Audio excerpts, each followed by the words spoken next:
अगर आपको एक इंश्योरेंस पॉलिसी लेना है तो उसके पहले आप बहुत सारी रिसर्च करते हैं, इंटरनेट में काफ़ी बुक्स मैगजीन भी पढ़ते हैं ताकि समझ सके कौन सी बेस्ट है, और फिर डिसाइड करते हैं कौन सी पॉलिसी आपको लेनी है, किस कंपनी का लेना है और कितना प्रीमियम देना है।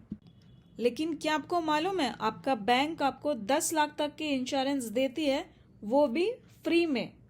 चलिए इसके बारे में जानते हैं। Hey everyone, welcome back to my channel. I am Romeli. चलिए आज जानते हैं कैसे आप अपने बैंक से 10 लाख तक की फ्री में इंश्योरेंस पा सकते हैं। ये बेनिफिट आपको अपने बैंक के रुपे कार्ड से मिल सकती है और इस प्रोग्राम का नाम है रुपे इंश्योरेंस पॉलिसी। चलिए आज पूरी डिटेल्स जान लेते हैं। रुपे इंश्योरेंस कौन पा सकता है? जिनके पास रुपए के सिलेक्ट या प्लैटिनम या प्रधानमंत्री जन धन योजना की कार्ड्स हैं, उन लोगों को ये रुपए की फ्री इंश्योरेंस फैसिलिटी मिलेगी। कितनी कवरेज ये इंश्योरेंस पॉलिसी देती है? अगर आपके पास रुपए की सिलेक्ट कार्ड है तो आपको एक्सीडेंटल और परमानेंट डिसेबिलिटी की कवरेज 10 लाख तक मिलेगी। अगर आपके पास प्लैटिनम कार्ड है तो आपका ये कवरेज 2 लाख होगी, और अगर आपके पास प्रधानमंत्री की जन धन योजना कार्ड है तो आपको 1 से 2 लाख तक की कवरेज मिलेगी। अगर आपका अकाउंट 28 अगस्त 2018 से पहले खुली है तो आपको 1 लाख की सुविधा, और अगर आपका अकाउंट 28 अगस्त 2018 के बाद खुला है तो आपको 2 लाख की कवरेज मिलेगी। यदि आपके पास 1 से ज़्यादा रुपए के कार्ड्स हैं तो आपको कितने की बेनिफिट मिलेंगी? याद रखिए, आपके पास भले जितने भी कार्ड्स क्यों ना हो, आप सिर्फ एक कार्ड के लिए ही क्लेम कर सकते हैं।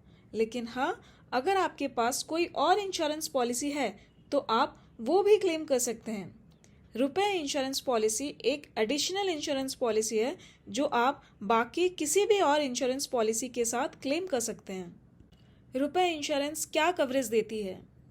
रुपए इंश्योरेंस पर्सनल एक्सीडेंटल इंश्योरेंस है जिससे आपको डेथ या परमानेंट डिसेबिलिटी का कवरेज मिलता है। ये कवरेज आपको वर्ल्ड वाइड मिलेगी, यानी दुनिया में कहीं पर भी अगर एक्सीडेंट से डेथ या डिसेबिलिटी हुई है तो इसका कवरेज रुपए इंश्योरेंस पॉलिसी देती है। रुपए के कार्ड तो बहुत जन के पास होगा, लेकिन क्या सभी को ये कवरेज मिलेगा?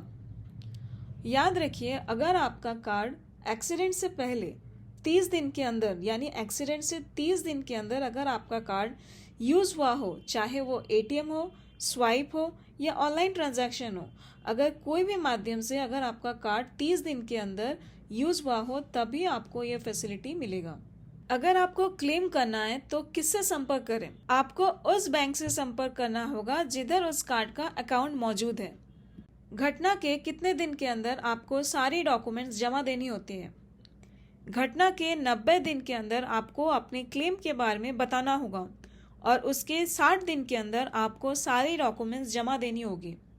डॉक्यूमेंट्स टाइम पर जमा ना देने पर आपका क्लेम रिजेक्ट भी हो सकता है।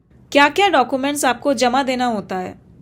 पहले आपको क्लेम फॉर्म जमा देना होता है, उसके साथ आपको डेथ सर्टिफिकेट अगर डेथ क्लेम है, वरना डिसेबिलिटी सर्टिफिकेट, हॉस्पिटल से डिस्चार्ज सर्टिफिकेट, एफआईआर की report, postmortem with chemical analysis की रिपोर्ट, सारी मेडिकल रिपोर्ट्स अगर हॉस्पिटलाइज किया गया था, नॉमिनी की केवाईसी की डॉक्यूमेंट्स और स्टेटमेंट जिसमें लास्ट कार्ड से की हुई ट्रांजैक्शन मौजूद हो।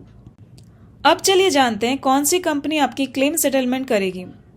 अगर रुपए के सिलेक्ट या प्लैटिनम कार्ड है तो Tata AIG general insurance company आपका क्लेम सेटलमेंट करती है, और अगर प्रधानमंत्री की जन धन योजना कार्ड है तो न्यू इंडिया एश्योरेंस कंपनी इस केस का सेटलमेंट करती है। अब कितना दिन लगेगा आपका क्लेम सेटलमेंट होने में? आपके सारे डॉक्यूमेंट्स जमा देने के बाद आपका क्लेम सिर्फ 10 दिन के अंदर सेटल हो जाएगा। So that's it for today. अगर वीडियो इन्फॉर्मेटिव लगा हो, अच्छा लगा हो तो जरूर शेयर करें, और ऐसे इन्फॉर्मेटिव वीडियोस पाने के लिए मेरे चैनल को सब्सक्राइब करें। Thank you.